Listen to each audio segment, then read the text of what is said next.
Okay, Plus Sports and Plus TV Africa on a Thursday morning. Shemilore making me okay. Okay, my name is Wale Scott. Welcome on the show. We have lots of things to discuss this morning. Lots and lots of things. But before I go into the stories proper, you're talking about the quality of the basketball competition going on the continent in Africa, the BAL. The quality, because obviously FIBA and the NBA are involved. This is their first investment outside North America. So the standard, because ESPN and all these other normal streaming platforms and normal platforms you have for the NBA, they're showing the Basketball African League as well. So the standard is just fantastic, and it's just good to watch. Like, the games are readily available. Just quickly looking at that. Quickly, in a nutshell, what future do you see for basketball on the continent? Fantastic. Normally, you have the domestic, everyone's respective domestic leagues, those African teams that have. And then FIBA used to have an Afro World Cup kind of vibe, but they got rid of that now with the BAL, and everybody watching, with J. Cole, rapper J. Cole being involved, and so ex-basketballers, one ex-NBA player is there as well. So the future of eyes are in the tournament. People are watching. So there's hope for African basketball. Don't let's forget that basketball players like Olumide Oyedeji actually went abroad to American basketballers and told them, listen, you're not going to make the dream team. Just come and play for your country, JJ. And most other African countries did that. So most African basketballers who are in the NBA and other major basketball leagues across the world have finally agreed to come to Africa to play for their... And our basketball is overboard, really. Ole Gunnar Solskjaer says that winning a trophy doesn't make a player better, but it makes the team believe that they can win more trophies. Man United are set to play their first final in 3 seasons when they take on Villarreal in the UEFA Europa League final on the 26th of May. While still talking about the importance of the showpiece, the Norwegian shared his own experience by saying, of the 1999 Champions League final, didn't make him a better player. The manager also gave an update on his captain, Harry Maguire's injury. We want to win it for the team, for the club, for the fans. We want to win, because those nights when you win a trophy, that brings everyone together. It's a celebration. When you lose a big game, it's disappointment. When we won in '99, of course, it's made history. It didn't make me a better player. It didn't make us individually better players, but as a group, we believed that we can go on to win more stuff, and we comfortably won the league the next couple of seasons. We couldn't repeat the Champions League win, but still it gives you a lot as a group. So, but Harry hindsight, or we will only know, time will tell what it will do to a team, because as I've said, sometimes trophies will hide other facts. So, but we felt we've come a long way. We've done it the hard way. We've lost 4 semi-finals. Now we're in the final, and we're ready for a final. And I think we're ready for the next step. Well, hopefully we can have good news early, but I'll give it as long as it takes with Harry, because of course he has shown his importance. We've known it all along, of course, but maybe some people open their eyes more when he's not playing. I certainly felt I became a very good player when I was injured. People suddenly realized what I could do as a sub, or what I was as a player. And now Harry's been our leader. He's a captain. Ever since he came in, he's been more or less ever present. So of course it's a big miss at the moment, but hopefully he'll speed up the recovery, be ready for the final. But I'll give him as long as he needs until he says yes or no. He's making progress, and then, but we've consciously taken the route of not testing him out too early, too quickly, because we don't want to aggravate something. And Harry he's very, how do you say, he adheres. He wants this so much, so he doesn't want to take any risks either. Okay, Shemilore, so I'm a big Man U fan, but I disagree with Solskjaer on this one this morning. In fact, I will say nonsense talk. I'll tell you what I mean. Okay. When Solskjaer used to be in Manchester United, he used to be called the Manchester United super substitute. You know, every time he comes in, he makes a difference. And then, you know, he went to the Champions League. Bayern Munich was leading 1999, leading 1-0 like forever in the game. And then one goal was scored. They needed one more goal to make it happen. A few minutes for the game to end. They bring in the super sub. And he comes in, scores the goal 2-1 over. And then he comes back and the British press now label him the baby-faced assassin. Of course, he cannot say the difference that made was the trophy they won. It made him a better player on and off the field. You know, in the press, he was a better person. On the field, he became a better person with more confidence. When you win trophies, I disagree with him on that one. It makes you a better player. I've never heard a manager give such a take. Exactly. But here's the thing. Thinking about it as he was speaking, I think I actually agree with what he's saying because, let me explain. The moment of winning the trophy, so, okay, that 90 minutes or those 3 minutes that he was on the pitch and he scored, as a professional, he's been doing this his whole life, practicing, nurturing his talent and his technical ability. What makes him a better player is not those 3 or 4 seconds or 3 or 4 minutes where he scored that goal. But rather, they become a team. The years he has been training for. It's the years he's been training for. So now I get that. But I understand the fact that him saying winning has made them a better team because it puts belief and confidence in you. So that's actually a very interesting take. And I think I agree to some extent. I was thinking that maybe he's trying to put a little modesty into his players, saying, guys, don't overlook at yourself, as in, if you do win the trophy, it's a good thing, but don't overdo it, don't go overboard, you know? I agree with you, because when the track came up and that was a headline, that's why I thought he was trying to downplay the importance of winning the trophy. But if you look at it, take a step back and realize what he's actually saying. It means the whole winning process, in that, it makes the team better in the future because now you have a belief that you can do it again and again. Let's come back and talk about this guy later. But now, Tottenham fans have their say on Harry Kane's future ahead of the team's 2-1 defeat to Aston Villa on Wednesday. Now, one supporter described the striker as irreplaceable, while another warned that chairman Daniel Levy will get the wrath from fans should Harry Kane leave. Some of Tottenham faithfuls also shared their picks for the club's next permanent head coach. Now, Brendan Rodgers, Eddie Howe, or a return for Mauricio Pochettino were some of the options touted. But one supporter said any choice won't matter as long as Levy remains in charge. Okay, now, Harry Kane, your regular modern-day British assassin in front of goal. He doesn't have any extra skills. He's not going to dribble the whole world. He's going to score the goals, you know. These are British strikers. Jamie Vardy, Harry Kane. They don't have no razzmatazz, not too much dribble, straight to the point, and go for the kill. But like you said, like the fans said, he's irreplaceable. And every team, there comes a time when a big player has to leave and you have to make a decision. And I feel like everyone's saying Daniel Levy might hold him ransom. No one's going to put the 150 million up. But Harry Kane said he wants to go. Let him leave. Tottenham need this rebuild. They actually do. They kept the team together for quite a while. About 2-3 seasons ago when they were all playing well, they about 4 or 5 Belgians that were there. I think Ericsson was there. Kane was having a season. Dele Alli too was playing well. I feel like now it's a time to move on. And Tottenham, Daniel Levy is going to have the most important summer of his life. Don't have a manager. His star man wants to leave. We're hearing talks of Ndombele as well, not really being happy. The team is aging. It's tough in Tottenham. It's very, very tough. But Harry Kane... What would you say... Shibili talking now to the world. Harry Kane will go. Can we say that actually? I don't know. As in 100% Harry Kane will go. I don't know what... Somebody was saying, give him extra money. I don't think there's anything Tottenham will do to Harry Kane that will make him stay. Because he's looking at his age now. Yeah, he's 27. And he's saying... He's 27. I have to win something. He has to win something. How can I play so well? The Jamie Vardy comparisons on Twitter after he won the FA Cup with Leicester really probably put a spanner in the works for Harry Kane. But Harry Kane leaving is down to 3 teams, like we all know: Man City, Man United, and Chelsea. Man United is linked with Sancho. Now they need a right winger more. But in terms of a presence and making a statement, Harry Kane is who they should go for. Man City, Kane is in short-term fix in terms of it gives you 5 years, but you can put that money at Haaland and you have a longer span because he's about 20 or 21. Lastly, now Chelsea, they spent a lot of money previously.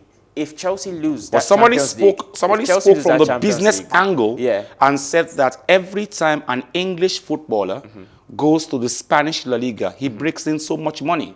Real Madrid, for example, first it was this guy, and then it was David Beckham. And then people are looking at it was actually Real Madrid for Harry Kane at this point. They can't afford it. And Harry Kane's already ruled out abroad. He said he would like to stay in the Premier League. So that's why the Real Madrid, the Barcelonas, the PSGs, and the Juventus, anyone else, he's already said he favors the Premier League. And I believe he wants to break Shearer's record, so he's not going to leave. And English players don't really like going abroad. I agree. At all. So what I was going to say lastly on Chelsea, why Chelsea might come in with a late bid. If Chelsea lose that Champions League final, we know Roman Abramovich, he doesn't settle for this top 4 celebration and stuff. Yeah. He does anything he can to better the team next season. He could just put the money on Harry Kane. Okay. Roman might just do his thing as usual. Yeah. Roy Hodgson says he will struggle to wean himself off football after an emotional farewell in his final home game as Crystal Palace manager. 73-year-old who left the door open to future work in the sport was given a guard of honor by both teams ahead of a 2-1 defeat to Arsenal on Wednesday. Now, Hodgson explained that the football part of him is still smarting from the result, but he will never forget the reception at Selhurst Park. The well-traveled coach's last game is in charge is away at Liverpool on the final day of the Premier League season. Okay, Roy Hodgson, 73 years old. He says it's going to take some time to wean football away from his system. But at 73, he shouldn't be trying to wean it out and try and look for rest now. The thing with managers, especially, the thing with this career, this football industry, once this is something you've done your whole life. He's 73 years old. We saw it with Wenger. It don't really have a lot going on outside football. Ferguson was lucky he had his horses, everyone knows. Yeah. But Roy Hodgson, this is someone that's ingrained in football. Even when Ferguson left, it wasn't because he wanted to go, it was because his wife's best friend died and she felt she would die of boredom at home. He didn't want to leave from there. He didn't want to, and it's hard for them, to readjust and recalibrate to normal civilization. A lot of them, footballers go into the studio, go into management, but as a manager, when you're coming to retirement age, it's very hard for you to readjust. But he's been a fantastic servant to English football, not just the Premier League.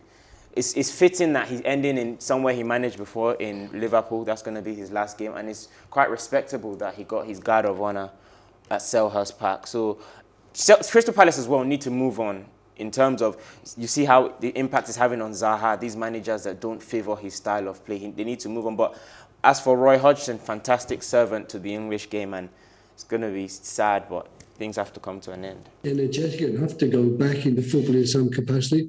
The big question is whether I'll want to. And part of that's going to depend on the drug issue, as it were. Am I going to be able to wean myself off something which has been so good to me for 45 years and which I've had so much pleasure from, and which selfishly, I've pursued really at the cost of all else, not least of all my wife and son. So I'm hoping that I'm going to be clever enough, sensible enough, intelligent enough to find other areas and other aspects of my life that I want to really follow and do something with. But I would lie to you if I said, yes, it's going to be easy for me now just to forget all about football and never experience maybe moments when I find myself saying, I wish I was still there. Thanks. Good luck with bowls then. No, Thank you, Roy. Yeah, I don't know. I'm a bit drained, I suppose. It's been such a fantastic couple of days. I've been really quite knocked over by all the kind words and everything that happened here tonight. And yet I've seen us lose a game in the last 4 or 5 minutes, a game which I thought we were good value for at least our point in the game. So I'm afraid the football part of me still feels that. But I know that I should be seeing the bigger picture. I should be celebrating, as you suggest, the wonderful reception that I got, the guard of honour from both teams. I've never seen that before. And, the reception from the fans. And what's more, the performance that the players gave in, especially through the second half when we really took the game to Arsenal and looked as though we were capable of scoring against them. Tennis. World number 4 Dominic Thiem has stressed that winning Grand Slams is not guaranteed unless you are either Rafael Nadal or Novak Djokovic. The Australian realized his biggest dream when he claimed his maiden slam at last year's US Open. Speaking ahead of the Lyon Open, the 2-time French Open finalist, believes a second major title is most likely to come as Roland Garros. Now, for that to happen, 27-year-old must find a way past the biggest favorite, Nadal, who will be searching for a record-extending 14th title on clay. In tennis right now, we're going through a shift in power. So we've come through this 15-year span of the Nadals, the Federers, and we're all moving past that, and the new players are coming into town. So that I think that was an honourable statement, saying that it's confirmed if it's Nadal or if it's Novak Djokovic. But right now Nadal's hot, and I think it's coming to the twilight of his career. I think he lost in Madrid. If I'm not in Madrid, it doesn't matter how tired Nadal can be, as long as it's on clay, you have a problem. Yeah, but okay. But Nadal, this is a fantastic Nadal we're having right now, coming back from all these injuries. But it's coming to the twilight of his career. It's coming towards the end of a Nadal peak. So even though it's on clay, that he's the king of clay, we all know this. But yeah, I wouldn't write Nadal off. I wouldn't put it past Nadal. He's the favorite. But like I said, we're coming to a transitional phase in tennis, and it's good to see new light. Okay, we'll look at what Nadal and what Dominic Thiem has to say. We'll come back. Stay with us. Now my dream is to win another Grand Slam title, and if I look at the results, I think the chances are the biggest at the French Open probably, as I did the finals the 2 previous years. But Grand Slam title is something very special, and if you're not Rafa or Novak, there is no guarantee for a Grand Slam title, you know. So I'm first of all very happy that I have one, but now the biggest goal is obviously to get another one. But I also know how difficult that is. The feeling that I come into this tournament is that Madrid and Rome was a good step in the right direction. Madrid semifinals, and Rome, I lost to Sonego in 3 hours 20. I had match point 7-6 in the third. After that, he beat Rublev and then played an amazing match against Djokovic. So I lost against a great opponent there, very close. And I actually most of the times liked how I played there, and I hope that I can take this positive direction into Lyon and hopefully get some matches here. Okay, that was Dominic Thiem. Now, I've always said that it's a thin line between drawing your personal life into your professional life. It's a thin line bringing in your religious views into your professional lives, and we find it kind of hard. We saw Mesut Ozil get politics involved in his career. You know, Germany against Turkey were in a major tussle over Ozil. He didn't know when to step back, and he affected his national career. In fact, his whole footballing career. And Ozil is not particularly in a lot of people's good books right now, for obvious reasons. And now, let me go to the story first, and then we'll come back. Okay. Now, Manchester United's Paul Pogba took a Palestinian flag from the crowd after a Premier League match at Old Trafford on May 18th in a show of support amid the conflict between Israel and Gaza. Pogba grabbed the flag at the end of the drawn match against Fulham and displayed it to the crowd during a lap of honor around the ground.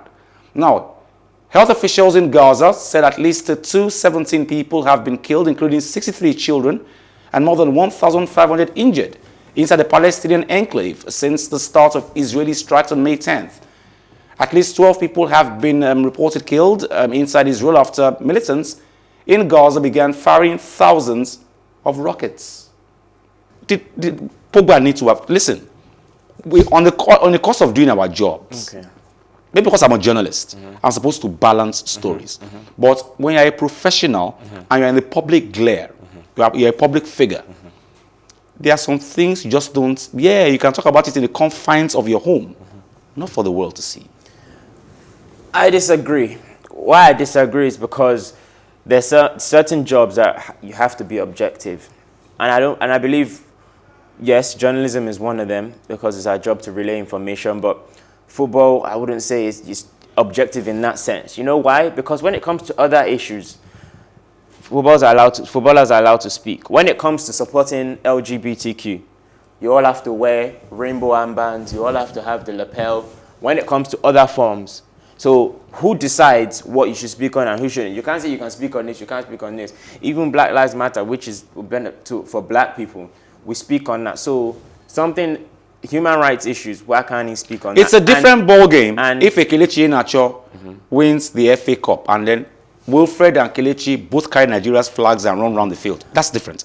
But I say this is a case of a major issue between two. It's an ongoing war. The whole world is trying to see what they can do to actually stop this.